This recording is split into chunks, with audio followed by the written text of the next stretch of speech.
Bismillahirrahmanirrahim. Assalamu alaikum dear friends. I'm Fauziya and you are watching my channel Health and Home by Fauziya. Welcome to my channel. आज की इस video में मैं आप लोगों के साथ चिलब्लेन्स के बारे में बात करूंगी, जिसको कि मेडिकल की टर्म में परनियोसिस भी बोला जाता है और ये बहुत ज़्यादा एक रेयर स्किन डिसऑर्डर है या स्किन की एक इन्फ्लेमेटरी कंडीशन आप इसको समझ सकते हैं। इसमें आमतौर पर होता क्या है कि स्किन के ऊपर इन्फ्लेमेटरी या इन्फ्लेम्ड लम्प्स बन जाते हैं या पैचेस बन जाते हैं और ऐसा तब होता है जब आप लोगों का ज़्यादातर एक्सपोजर वो कोल्ड वेदर में हो या किसी भी किस्म की कोल्ड सर्कमस्टांसिस में अगर आप हैं तो वहाँ पर ये सिचुएशन पैदा हो जाती है, but not the freezing conditions. इसमें होता क्या है कि सबसे ज़्यादा हमारे जो फिंगर्स हैं वो इफ़ेक्ट कर रही होती हैं, हमारे टोज़ ज़्यादा इफ़ेक्ट कर रहे होते हैं और किसी हद तक कान और नोज़ भी हमारी इस चीज़ से अफेक्ट हो रही होती है। दूसरी चीज़ ये है कि अगर हम इसके सिम्टम्स की बात करते हैं तो देखा जाता है कि स्किन के ऊपर जो हमारा इफ़ेक्टेड एरिया होता है उसमें स्वेलिंग महसूस होना शुरू हो जाती है, इन्फ्लेमेशन हो जाती है, यानी कि रेडनेस भी आ जाती है और पेन भी आएगी उसमें इन्फ्लेमेशन में। पेनफुल भी ये बहुत ज़्यादा होता है, जलन का सा एहसास बहुत हो रहा होता है और इवन के ख़ारिश भी हो रही होती है कि स्किन के ऊपर आपको इचिंग महसूस हो रही होती है, आप बार बार उसको खुजा रहे होते हैं। इसकी जो कॉजेज़ की अगर बात की जाए तो सबसे पहली बात यही है कि पुअर हेल्थ इसका एक बहुत बड़ा कॉज़ हो सकता है। इसके अलावा जो हमारी पुअर पेरिफेरल ब्लड सर्कुलेशन जिसको हम कह सकते हैं कि पूरी बॉडी के अंदर जो ब्लड की सर्कुलेशन हो रही है, हमारे जो बॉडी के वो पार्ट्स जो कि फार हैं from the central blood circulation system से, वहाँ पे ये मसला ज़्यादा देखने में सामने आ रहा होता है। सिम्टम्स की मैंने पहले ही आपसे जैसे कि बात की है कि इसमें बहुत ज़्यादा इचिंग महसूस होती है इन लम्प्स के अंदर, या ये जो पैचेस स्किन के ऊपर बन जाते हैं इसमें आपको बहुत ज़्यादा ख़ारिश महसूस हो रही होती है, रेड हो जाते हैं, जलन का सा एहसास हो रहा होता है और ये प्रॉब्लम तब ज़्यादा बढ़ जाता है जब आप लोगों का एक्सपोजर ठंड की तरफ ज़्यादा होता है। तो हम ये कह सकते हैं कि ये एक ऐसी बीमारी है या एक ऐसी प्रॉब्लम कह सकते हैं, एक रेयर कंडीशन हो जाती है कि जिसमें ठंड के दिनों में ये मसले मसाइल ज़्यादा होना शुरू हो जाते हैं। अब हम अगर होम्योपैथिक मेडिसिन्स की बात करते हैं तो इसमें बहुत ज़्यादा इफ़ेक्टिव होम्यो मेडिसिन्स ऐसी हैं जो कि हमें स्किन के इश्यूज़ में भी काफ़ी ज़्यादा हेल्पिंग हैं। इसके अलावा चिलब्लेन्स के मामले में भी ये हमें काफ़ी ज़्यादा फ़ायदा देते हैं। मैंने स्टार्ट में इसको परनियोसिस बोला था, इसको चिलब्लेन्स भी बोला जाता है। तो इसके लिहाज से जो बेस्ट होम्योपैथिक मेडिसिन्स हैं जो सबसे ज़्यादा यूज़ हो रही होती हैं उनमें से मैंने 5 का सिलेक्शन किया है, क्योंकि मेडिसिन्स तो बहुत ज़्यादा होती हैं। जैसा कि होम्योपैथी में अलामात के मुताबिक चला जाता है, सिम्टम्स के अकॉर्डिंग ही मेडिसिन सिलेक्ट की जाती है और इसके बाद सबसे ज़्यादा इंपॉर्टेंट चीज़ जो देखी जाती है वो किसी भी पेशेंट की पर्सनैलिटी होती है और उसके माइंड सिम्टम्स को ज़्यादा नोटिस किया जा रहा होता है। तो इस तरह से तो बहुत ज़्यादा मेडिसिन्स निकल सकती हैं। लेकिन चिलब्लेन्स की प्रॉब्लम को लेके जो कि ठंड में ज़्यादा ये मसला पैदा हो रहा होता है, हमारी उँगलियां या हमारे पाँव की उँगलियां ज़्यादा इफ़ेक्ट हो रही होती हैं, हमारे कान और नोज़ भी इसमें बहुत ज़्यादा इफ़ेक्ट हो रहे होते हैं। तो इसमें जो मेडिसिन्स हमें सबसे ज़्यादा फ़ायदा दे रही होती हैं, इस वीडियो में मैं सिर्फ आप लोगों के साथ वही शेयर करूँगी ताकि वीडियो बहुत ज़्यादा लंबी ना हो जाए। इसमें जो सबसे पहली होम्योपैथिक मेडिसिन मैं आप लोगों को बताना चाहती हूँ वो एब्रोटिनम है। एब्रोटिनम में जो स्किन के ऊपर पर्पलिश किस्म की ये इरप्शंस बन जाती हैं, उनमें बहुत ज़्यादा जलन भी हो रही होती है, बहुत ज़्यादा ख़ारिश भी हो रही होती है और एब्रोटिनम को आप स्पेशली उस केस में लेंगे अगर आप महसूस करते हैं कि आपका स्टमक अपसेट है और उसके साथ आपको कॉन्स्टिपेशन का भी इशू चल रहा है और आप चिलब्लेन्स भी आपको हो गए हैं, तो फिर आपने एब्रोटिनम लेनी है। 30th की पोटेंसी में आप लेंगे। सुबह दोपहर शाम इसके 5-5 कतरे आप हाफ कप पानी में ले लें, इंशाल्लाह आपको इससे काफ़ी ज़्यादा फ़ायदा होगा। हफ्ता 10 दिन तक आप ये मेडिसिन इस्तेमाल करें और अपने आप को कोल्ड वेदर से बचा के रखें, अपने एक्सपोजर को इससे महफूज रखें, अपने हाथों को पैरों को गर्म रखें, तो इंशाल्लाह आपको इस सिचुएशन से निकलने में काफ़ी ज़्यादा हेल्प हो जाएगी। उसके बाद जो दूसरी होम्योपैथिक मेडिसिन मैं आपसे शेयर करना चाहती हूँ वो है एगेरिकस। एगेरिकस भी 30 ही की पोटेंसी में इस्तेमाल करेंगे।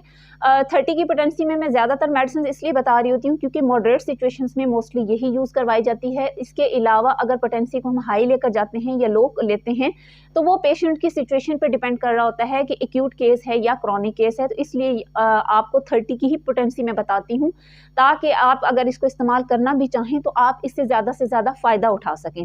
तो एगेरिकस आपने उस सिचुएशन में लेनी होती है अगर आपको चिलब्लेन्स के साथ साथ बहुत ज़्यादा हेडेक हो रहा हो, बहुत ज़्यादा सर का दर्द भी रहता हो और ऐसे लोग जिनको ये मसले मसाइल अल्कोहल की कंजम्पशन के बाद हो रहे हों और कोल्ड वेदर की तरफ वो जा रहे हों, तो उनके मसले ये बढ़ रहे हों, तो ऐसी सिचुएशन में आपने एगेरिकस का इस्तेमाल करवाना होता है। इसके अलावा एगेरिकस को आप, जैसे मैंने बताया, 30 में लेंगे, सुबह दोपहर शाम इसके 5-5 कतरे आप लें, इंशाल्लाह आपको इससे काफ़ी ज़्यादा फ़ायदा हासिल होगा। इसके अलावा जो थर्ड मेडिसिन है वो हिपर सल्फर है। हिपर सल्फर भी चिलब्लेन्स में बहुत ही इफ़ेक्टिव एक रेमेडी है, specially when you are having the cracks on your skin. और जो पेशेंट है he is feeling better by the hot compressions. अगर उसको आप हॉट वेदर में रखते हैं तो वो बहुत ज़्यादा बेहतर महसूस करता है। और इसके अलावा इसके पेशेंट की एक और बहुत इंपॉर्टेंट सिम्टम ये होती है कि he is very sensitive, he is over sensitive mentally as well as physically, कि अगर उसको जिस्म के ऊपर उसका छुआ जाना भी पसंद नहीं करता, या आप समझ सकते हैं कि उसको चिलब्लेन्स में इचिंग भी है, बर्निंग सेंसेशन बहुत ज़्यादा महसूस हो रही है, बहुत जलन हो रही है, तो वो वहाँ पे कपड़े का छुआ जाना तक या हाथ से छुआ जाना भी वो इसको पसंद नहीं कर रहा होता है। मेंटली भी उसका टेम्परामेंट काफ़ी ज़्यादा वो सेंसिटिव मिजाज का यानी कि मालिक होता है। ऐसी सिचुएशन के लोग हिपर सल्फर इस्तेमाल करेंगे। 30 की हिपोटेंसी में आप इसको लेंगे, सुबह दोपहर शाम 3 टाइम्स आप ये मेडिसिन इस्तेमाल करें, इंशाल्लाह आपको इससे काफ़ी ज़्यादा अफाका होगा।